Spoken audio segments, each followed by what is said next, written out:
जब से मैंने होश संभाला है, मैट्रिक और एफएससी के एग्जाम्स हमेशा ईद के आसपास ही आते हैं। और इस पूरी इक्वेशन में सबसे क्रिटिकल रोल पेरेंट्स का होता है और अनफॉर्चुनेटली वो अनजाने में अपने बच्चों के लिए चीज़ें आसान करने के बजाय और मुश्किल बना देते हैं। कुछ पेरेंट्स इतने स्ट्रिक्ट होते हैं कि वो ईद की छुट्टियों के दौरान भी बच्चों को एक लम्हा भी रिलैक्स नहीं होने देते। और फिर कुछ पेरेंट्स ऐसे हैं जो कि इतने केयर फ्री होते हैं कि पढ़ाई का माहौल ही ख़त्म कर देते हैं। और नतीजा ये कि बच्चा ना प्रॉपरली पढ़ाई कर पाता है, ना प्रॉपरली ईद को एंजॉय कर पाता है। अगर आप भी इस मसले से गुजरे हैं या इस वक्त गुजर रहे हैं तो ट्रस्ट मी कि आप अकेले नहीं हैं। मैं भी स्टूडेंट लाइफ के दौरान ऐसी ही सिचुएशन से गुजरा हूँ और आज भी बहुत से बच्चे इसी सिचुएशन से गुजर रहे हैं। अगर आप मैट्रिक या एफएससी के स्टूडेंट हैं या किसी स्टूडेंट के पेरेंट हैं या फिर अपने मोहल्ले में या रिश्तेदारों में किसी ऐसे स्टूडेंट को जानते हैं जो इस सेम सिचुएशन से गुजर रहा है, तो इस वीडियो को एंड तक ज़रूर देखिएगा, क्योंकि आज के वीडियो में हम डिस्कस करेंगे पेरेंट्स की अनजाने में की जाने वाली वो गलतियां जो बच्चों के लिए स्ट्रेस और फ्रस्ट्रेशन का सबब बनती हैं।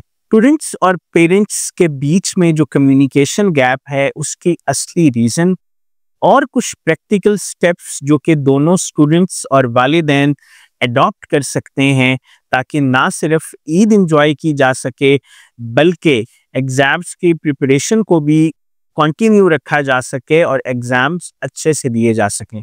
सबसे पहले अगर हम पेरेंट्स की अप्रोचेस की बात करें तो मैंने दो किस्म के एक्सट्रीम पेरेंट्स देखे हैं और ये दोनों पेरेंट्स ही बच्चों के लिए एक्सट्रीम स्ट्रेस और पढ़ाई के लॉस का सबब बनते हैं। और सबसे इंटरेस्टिंग बात यह है कि अक्सर पेरेंट्स को ये रियलाइज भी नहीं होता कि वो अपने बच्चों के साथ ज्यादती कर रहे हैं।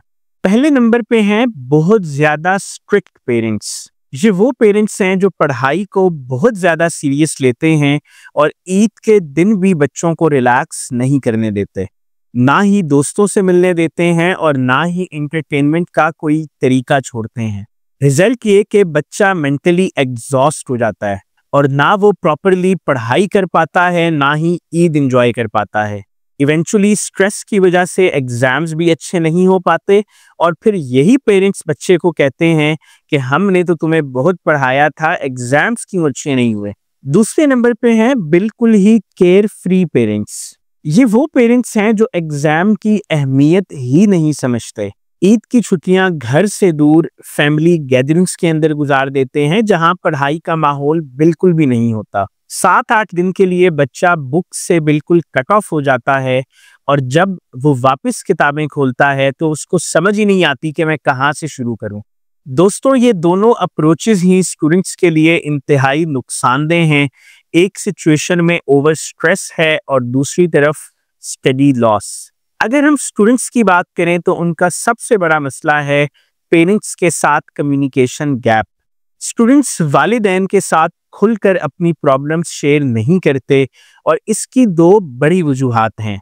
सबसे पहले उन्हें अपने डिसीजंस के ऊपर खुद कॉन्फिडेंस नहीं होता और उन्हें डर लग रहा होता है कि अगर हमारा लिया गया फैसला गलत साबित हो जाए तो वालिदैन से डांट सुननी पड़ेगी। इसीलिए वो चुप रहते हैं और जो हो रहा होता है उसे मजबूरन कबूल कर लेते हैं। दूसरी वजह यह है कि स्टूडेंट्स को नॉर्मली ये लगता है कि वालिदैन हमारी बात सुनना ही नहीं चाहते और सिर्फ अपनी मर्जी और अपने डिसीजंस हम पे इम्पोज करना चाहते हैं। इन दोनों रॉन्ग अजम्पशंस का नुकसान ये होता है कि स्टूडेंट्स वालिदैन के सामने अपनी रिक्वायरमेंट्स, अपनी फीलिंग्स को एक्सप्रेस नहीं कर पाते और इवेंचुअली वो डिसीजंस जो उन्हें अपने लिए खुद लेने चाहिए वो उनके लिए कोई और ले रहा होता है। अब तक हमने पेरेंट्स और स्टूडेंट्स की गलतियों के बारे में बात की, लेकिन अब अगर हम सॉल्यूशन की तरफ बढ़ें तो वालिदैन और बच्चे दोनों अपने एंड पे कुछ ऐसा कर सकते हैं जिससे इस सिचुएशन को अवॉइड किया जा सकता है। सबसे पहले अगर हम पेरेंट्स की बात करें तो उन्हें एक बैलेंस्ड अप्रोच अपनानी चाहिए जहाँ पे ना वो बहुत ज़्यादा स्ट्रिक्ट हों और ना ही बहुत ज़्यादा रिलैक्स हो जाएं। बच्चों पे अननेसेसरी स्ट्रेस ना डालें और उन्हें अपना स्टडी स्केड्यूल खुद सेट करने का मौका दें। अगर ईद के लिए दादा दादी, नाना नानी, फुप्पो, मामू, खाला की तरफ भी जाना हो तो कोशिश करें अपने स्टे को लिमिटेड रखें या फिर खुद जाने के बजाय उन्हें अपने घर इनवाइट कर लें।